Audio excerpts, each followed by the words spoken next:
আসসালামু আলাইকুম। আপনি সাদিয়া? ওয়ালাইকুম আসসালাম। জি, আমি সাদিয়া। ভাইয়া আপনার কথা বললো আপনার সাথে দেখা করতে, তাই আসলাম। আসলে আপনার সাথে কিছু জরুরি কথা বলা দরকার। এই মুহূর্তে আমার তেমন কিছুই নেই, চাকরি নেই, পড়াশোনা মাত্র শেষ হলো। সুতরাং বুঝতে পারছেন বিয়ের জন্য যে একটা মানসিক প্রস্তুতি, তার কোনোটাই আমার নেই। আর আমি জানি ভাইয়া আপনাদের ফ্যামিলিকে অনেক পছন্দ করে, এই জন্যই ভাইয়া চাই যে আমি আপনাকে বিয়ে করি। জি, আমিও তো তাই চাই। আসলে আমি আপনাকে কি বোঝাতে চাচ্ছিলাম আপনি হয়তো বুঝতে পারেননি। বাবা মা মারা যাওয়ার পর থেকে ভাইয়েরা আমার দেখাশোনা করেছে বা এখনো করছে, কিন্তু এই কৃতজ্ঞতা স্বরূপ তো আমি আপনার মতো একজনের ভবিষ্যৎটাকে অন্ধকারে ঠেলে দিতে পারি না। আপনি অন্ধকার বলছেন কেন? কিছু নেই বলেই তো আমি আপনাকে বিয়ে করতে যাচ্ছি।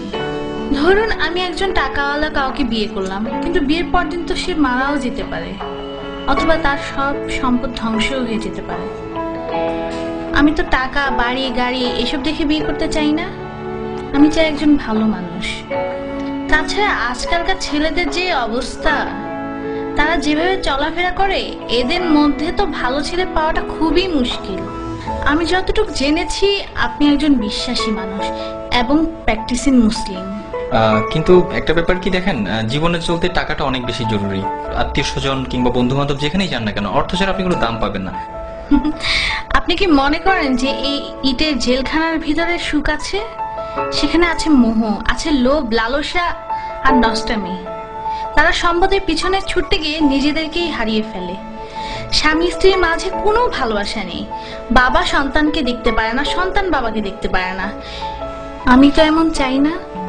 আমি চাই একটুকু জান্নাত, যার তুলনায় এই দুনিয়ার সমস্ত সম্পদ খুবই তুচ্ছ। আমাদের বিয়েটা ছিল খুব সাধারণ। মসজিদে গিয়ে বিয়ে করলাম, এরপর কিছু জিলিপি কিনে গরিবদের মাঝে বিলিয়ে সারাদিন দুজন মিলে ঘুরলাম।